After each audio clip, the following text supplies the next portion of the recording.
Es esmu ļoti priecīga, jo man ir iespēja šeit Loimā uzņemt latviešus, Somijā dzīvojošos latviešus. Mums šeit ir nometne, latviešu bērni Loimā, un mums ir 5 dienas, kad mēs visi kopā varam runāt, spēlēties, mācīties, draudzēties. Gan lieli, gan mazi ģimenēm.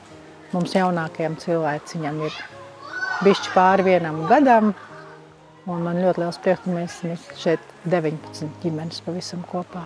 Šī ideja ir diezgan sena.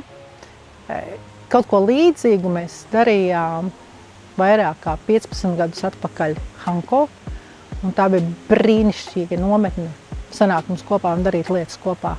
Un ir pagājuši tik daudz gadi, kad gribējās atkal kaut ko, lai varam sanākt kopā un darīt kaut ko kopā. Gan tie latvieši, varbūt, kas tikko ir atbraukuši, gan arī tie latvieši, kas dzīvo šeit jau ilgāku laiku, lai mēs varam viens otram nodot savu pieredzi, pavadīt laiku kopā brīnišķīgi, iepazīties un bagātināties. Šajā nometnē, jeb Latviešu dienās Loimā, ideja ir līdzīga kā mūsu Piku putni skoliņā, kad mēs gribam stiprināt latviešu valodu, veidot jaunus kontaktus un draudzības un piedāvāt iespēju arī tiem bērniem, kuriem ikdienā latviešu valodu nesanāk lietot vai sanāk lietot mazāk, šo iespēju runāt latviski, lasīt grāmatas latviešu valodā un visādi citādi izmantot latviešu valodu, lai komunicētu ar citiem un iegūt jaunas zināšanas un iespaidus. Es esmu Ilze Brile. Es atbraucu uz šejieni, tāpēc, ka mūs iesaistīja šajā pasākumā Andris Andrušaitis, kurš ir bijis aktīvs latviešu diasporā Somijā jau vairākus gadus. Paši mēs kopā ar Māri pārvācāmies uz Somiju 2018. Gada beigās, tāpēc, ka es ieguvu doktorantūras studiju vietu Olu.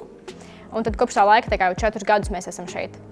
Un mūsu principā iemesls atbraukt uz šejieni bija pastāstīt jauniešiem un interesētiem cilvēkiem par dabu, par dabas vērtībām, kas vispār ir daba, kāpēc mēs gribam iet uz dabu, kā mēs varam iet dabā, ko mums vajadzētu, ko mums nevajadzētu darīt.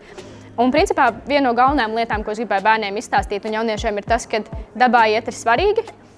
Tas, ka nav pareizā veida, kā izbaudīt dabu, katrs no dabas iegūst kaut ko citu. Kādam patīk vienkārši pastaigāt mierīgi un pabūt domās ar sevi un varbūt prom no telefoniem vai citām viedierīcēm.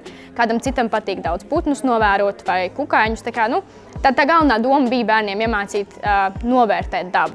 Šeit mēs atbraucām parādīt bērniem dabu, pastāstīt par to, kādas ir dabas vērtības un kāpēc daba ir svarīga. Un, iztaigājām mežu, apskatījāmies, kas tur kā izskatās, un skatījāmies arī upes, dzīvniekus, kas bezmugurkalnīs, kas dzīvo upē. Saķērām spāres kāpurus un gliemežus un visādus tārpus un dēles, un bija ko parādīt bērniem, bija baigās sajūsma, grūti viņus bija atraut no tām bļodām. Mani sauc Līga Bērziņa, un es esmu uzvedība LV vadītāja. Lai bērni, jaunieši, pieaugušie justos laimīgi vidē, kas ir ārpus ģimenes, ir tādi vairāki būtiski elementi, kas ir piederības sajūta, drošības sajūta, sasnieguma sajūta un jautrība.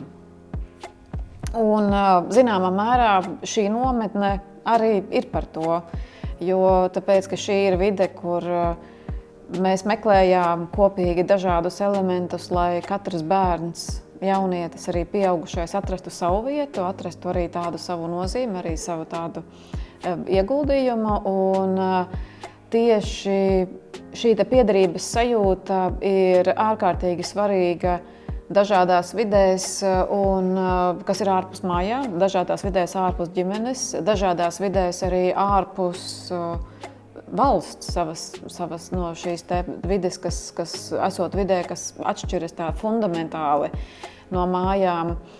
Un šī piederības sajūta, kas mēs esam, viņa ir ļoti būtiska un nozīmīga, un agri vai vēlu mēs atgriežamies atpakaļ pie savām saknēm, mēs atgriežamies atpakaļ pie savas valodas.